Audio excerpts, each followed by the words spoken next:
Hello, Bacho. Let's read this question. So this question says the velocity of a body changes from v0 to v after covering a distance of s with uniform acceleration a.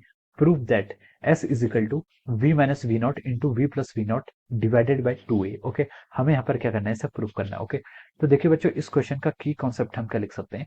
The key concept of this question, इस question में देखिए हमारा क्या है, acceleration uniform है. Acceleration uniform. Okay, तो हम लिख सकते हैं कि the key concept of this question is over uniform acceleration. क्या हो जाएगा, यूनिफॉर्म एक्सेलरेशन आपका इस क्वेश्चन का की कॉन्सेप्ट हो जाएगा. ओके, तो देखिए हमारी जो तीन इक्वेशंस हैं वो आपकी यूनिफॉर्म एक्सेलरेशन को एज्यूम करके ही डिराइव करी गई हैं. ओके, तो देखिए यूनिफॉर्म एक्सेलरेशन का क्या मतलब होता है, आपका एक्सेलरेशन आपका इक्वल क्या कर रहा है, आपका जो चेंज इन एक्सेलरेशन है वो इक्वल इंटरवल ऑफ टाइम है इक्वल एक्सेलरेशन क्या हो रहा है, आपका इंक्रीज कर रहा है. ओके, या फिर डिक्रीज कर रहा है. This is called our uniform acceleration. Okay, यानी कि a is equal to dv by D t क्या होता है, आपका कांस्टेंट हो जाता है. ओके, अब देखिए बच्चों, यूनिफॉर्म एक्सेलरेशन में हमें यहाँ पर वेलोसिटी, एक्सेलरेशन और डिस्प्लेसमेंट के यहाँ पर रिलेशन फाइंड आउट करना है.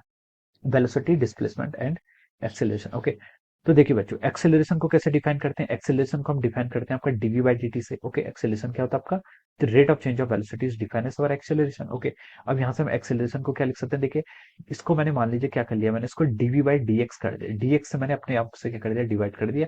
मैं इसका पर मल्टीप्लाई भी कर दूंगा तो ये टर्म आपकी क्या हो जाएगी, कैंसिल आउट हो जाएगी. ओके, तो हम एक्सेलरेशन को यहाँ से ऐसे लिख सकते हैं. ओके, तो देखिए बच्चों, आपका D x by D T जो होता है ये क्या हो जाता है, दिस टर्म आपकी वेलोसिटी होती है, rate of change of displacement is called velocity. तो हम इसको v times D V by D X भी लिख सकते हैं. ओके, अब देखिए बच्चों, यहाँ पर हम क्या कर सकते हैं, देखिए हम इसको क्यों कर रहे हैं, क्योंकि हमें यहाँ पर टाइम से इंडिपेंडेंस चाहिए, इसलिए मैंने यहाँ पर टाइम वाली टर्म को हटा दिया. ओके, टाइम जो आपका रिलेशन प्रूव करना है उसमें तो टाइम आ ही नहीं रह गई, तो हम टाइम को यहाँ से हटा रहे हैं. अब हम देखिए वेलोसिटी और डिस्प्लेसमेंट की दोनों टर्म को अलग अलग कर लेते हैं. ओके, तो यहाँ से आपका एस हो जाएगा. उसके बाद हमने यहाँ पर इंटीग्रेशन कर दिया. ओके, हम क्या करेंगे, इंटीग्रेशन करेंगे. ओके, देखिए वेलोसिटी कहाँ, वेलोसिटी की लिमिट कहाँ से कहाँ तक दी, वी नॉट से वी. इनिशियल वेलोसिटी उसकी वी नॉट थी, चेंज होते हुए कहाँ पहुंच गई, वी पर.